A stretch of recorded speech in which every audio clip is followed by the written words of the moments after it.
Qani yeb ko'raylikchi. Nima endi bu? Bu ham Xo'jaylidagi quyosh mantiga o'xshar ekan-a? O'rtoqlar, yaxna bilan yeydigan manti bor ekan. Mana shu mantini yeyishar ekan. Yaxna bilan qo'shib, ikkalasi birgalikda yaxshi kombinatsiya bo'ladi deyishyapti. Nu qani yeb ko'ramiz. Hech narsa qo'shilmagan bo'ladi.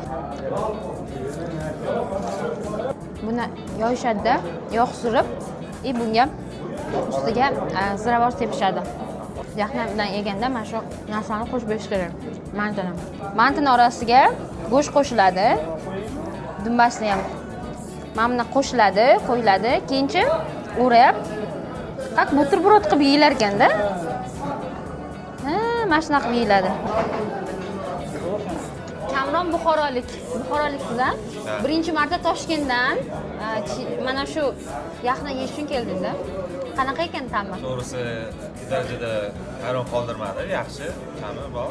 Lekin ko'p narsa kutib bordingiz-a? Ko'p narsa kutib olgan ekanman, rosa maqtab olgandim. Yeb ko'ring-chi. Bunaqa go'sht yemagansan boshqa hech qayerda degan uchun. Lekin el pishibdi, yaxshi. Nimasi kutganingizdek bo'lmadi?